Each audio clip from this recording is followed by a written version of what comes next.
As President-elect Donald Trump prepares to take office, the territorial battles between Ukraine and Russia in anticipation of ceasefire negotiations are intensifying.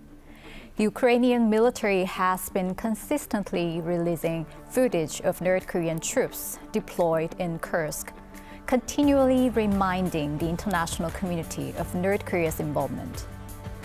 We'll examine the suspicions surrounding the deployment and its potential impact on ceasefire negotiations. Joining us today is Professor Jeffrey Robertson, who specializes in Northeast Asia and Korean Peninsula diplomacy at Yonsei University. Welcome to the program. Thank you very much.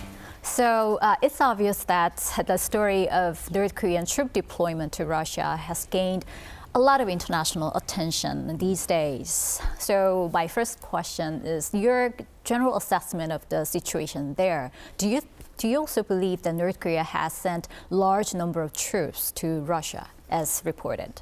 Yeah. So it's an interesting question, and I think one of the best teachers in international relations is history.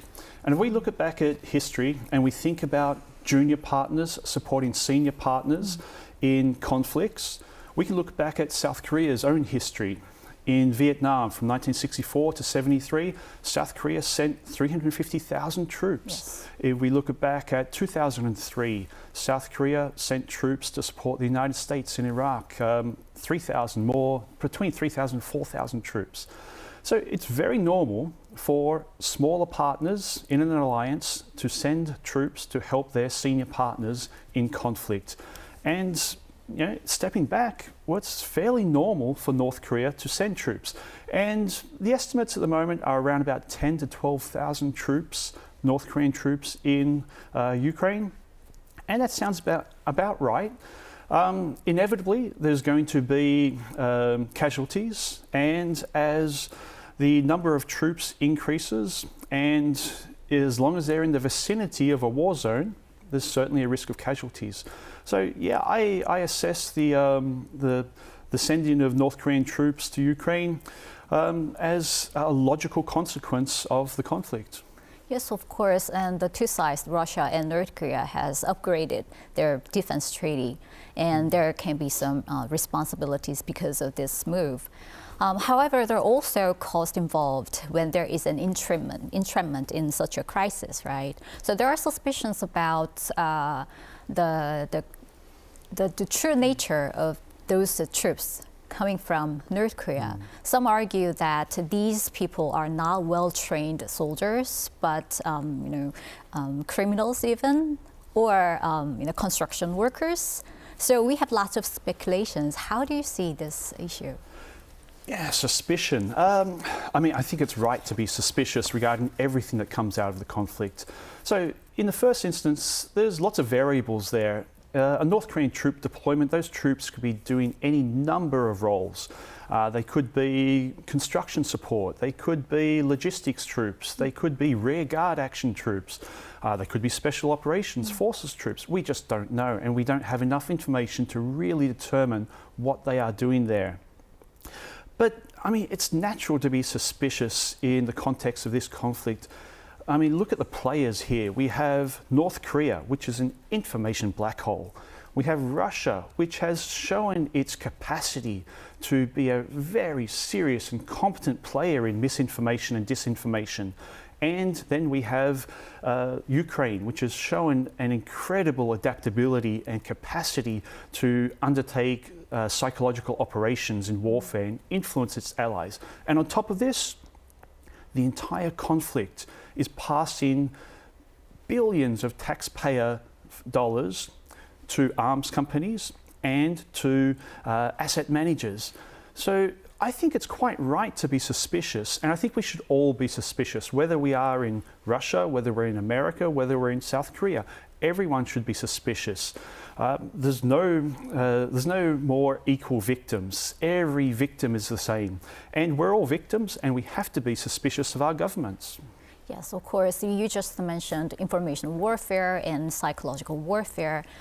Certainly, these strategies are employed by both sides of the conflict. And we have some suspicions about the information coming from Ukraine as well, because unverified videos are spreading out, fueling our suspicions further. So how do you assess the credibility of those information coming from Ukraine? Yeah, I mean, I've seen some of those videos, and I'm sure you've seen several of those videos. And I think to anyone in South Korea, some of those videos don't come across as clearly and as legitimately as the Ukrainian sources probably wanted them to be. Now, these videos come from a variety of sources. They come from Ukrainian intelligence, they come from individual contractors, they come from probably Western intelligence, and they may come from individuals who just want to push their own position. These videos are not necessarily meant to actually be believed. These videos are not necessarily designed to make us unfaithfully believe in them, because we are living in a post-truth society. As long as that information is out there, somebody will believe in those videos. Many people will believe in those videos, and those videos are incredibly powerful. And in a post-truth society, doesn't matter whether they're true, whether they're legitimate or not, some people are going to believe in them, and some people are going to use those videos to push their own policies and to push their own causes. So regardless of whether those videos are true or not, yeah, they're there and they are working. Mm-hmm. And there are some who argue that President Zelensky is actively utilizing the North Korean troop deployment narrative for his own strategic advantage. Yeah, I don't know, Zelensky comes across a little bit dodgy to me, but I mean, all politicians are a little bit dodgy. So let's think how President Zelensky would treat the idea of North Korean troops coming. When you get the information, the intelligence that North Korean troops are arriving in Ukraine, the first thing you're going to think is, wow, this is a risk. If there's large numbers, it's going to be a challenge on the battlefront. If they're very well trained, it's going to be a challenge on the battlefront. But the second thing he's going to think is, well, you know, with all risks, there's also opportunity. And North Korea is a perfect propaganda opportunity. You know, we've all grown up with images of North Korea and masses and hordes of North Korean troops marching in parades. Very stern-looking women carrying AK-47s, or very stern-looking men banging their heads into bricks on the beach. North Korea creates hysteria in the media, and that's perfect for propaganda. The idea of North Korean troops on the border of Europe, it's perfect propaganda for Zelensky. But the third step that he's going to be thinking is, wow, we have here a country which is, you know, facing North Korea, which has always been concerned about North Korea's actions, and we have a president in that country who is promoting democracy, freedom, rule of law, a president who is so enamored with the United States and so close to the United States.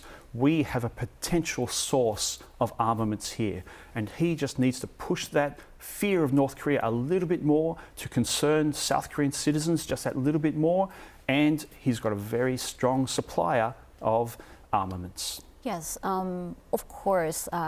What's really interesting to me is North Korea and Russia are advertising their close military relationship and their mutual support to each other. But when it comes to troop deployment, neither of them actually officially acknowledged the deployment of North Korean troops to Russia. So why they are denying the deployment? Yeah, so I think this comes from our very subjective opinion about how states should justify their policies in the context of our own experiences living in a democracy. Obviously, North Korea and Russia are somewhat less democratic than South Korea and somewhat less democratic than the United States. And justifying to the public policies is just not such a priority for those states. And let's face it, they're in conflict, they're in war, and giving out information regarding what's going on during wartime is a risk. Information wins wars, information wins battles.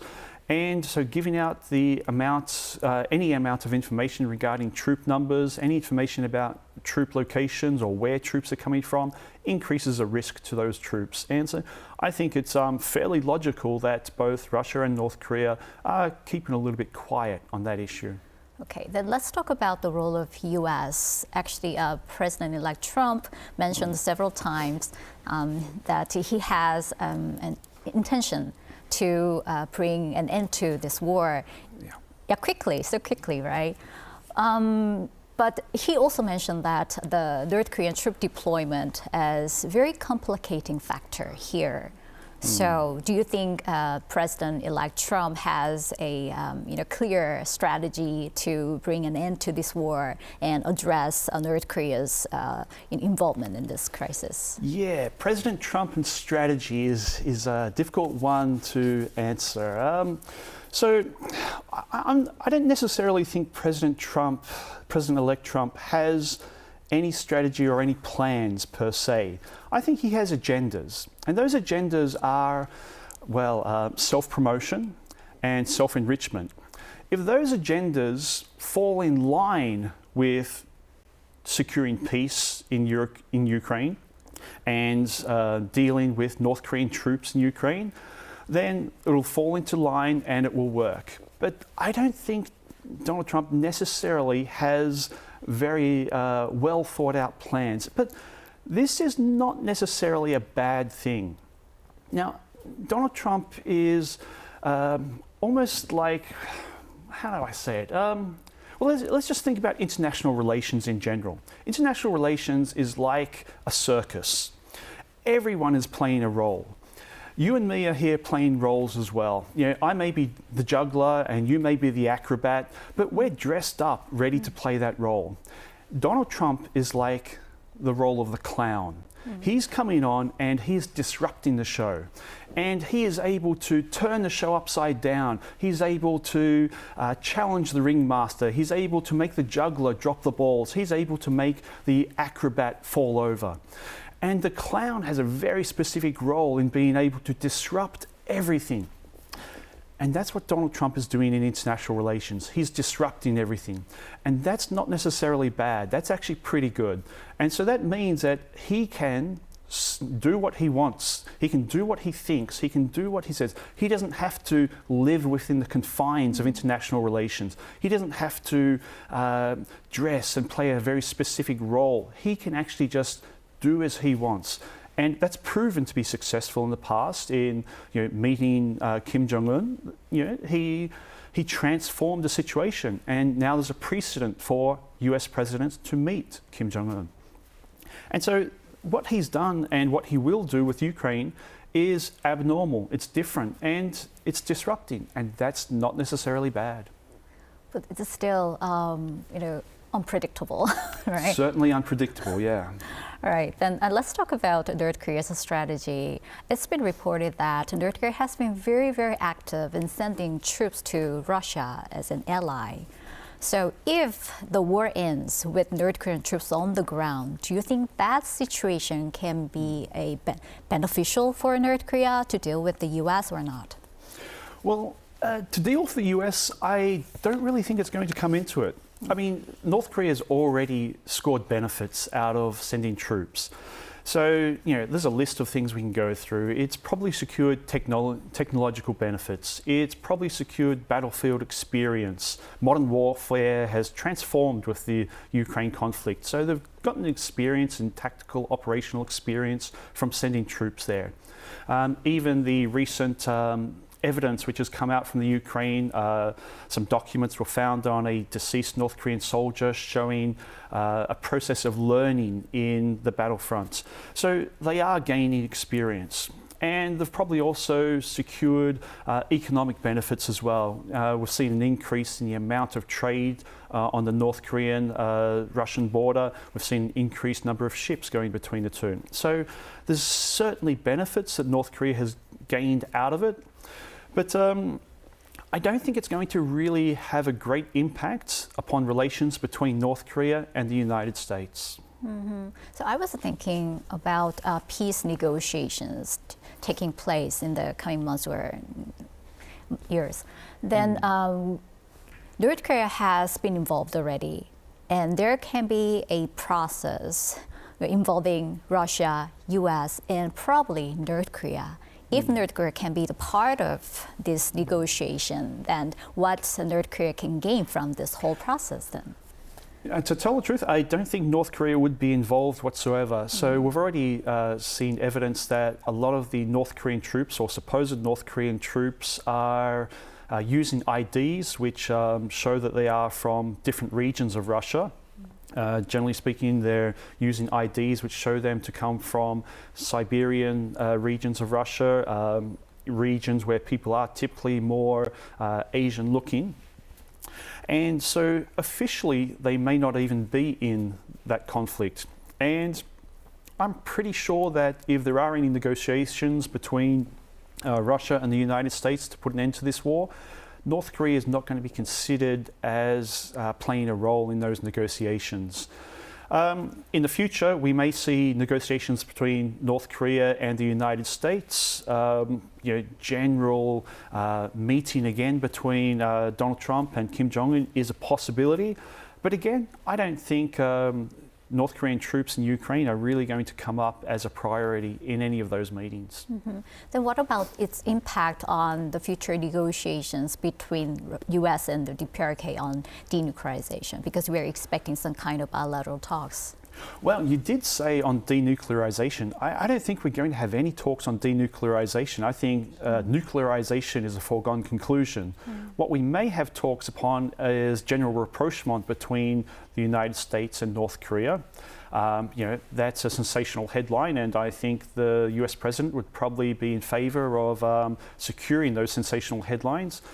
Those talks may be more focused upon things such as securing a better outcome for the United States. That could include restricting or constraining North Korean intercontinental ballistic missiles. That would be a certain benefit for the United States. But in any negotiations, it's always going to be the United States first, the United States number one, and North Korea, South Korea, Russia are all going to become secondary interests in any negotiations between the US and North Korea. So if denuclearization is not an option, probably there can be a talk on crisis management in this region, right? So do you see any connection between the Ukraine crisis and the stability on the Korean Peninsula related issues? Yes, certainly. I think there could be negotiations on general rapprochement and on general crisis management. That's certainly a possibility. But again, I don't think North Korean troops in Ukraine are going to come into it in any large way. All right. Thank you for your time. I think it's all what we have prepared for today's discussion. Thank you very much. Thank you.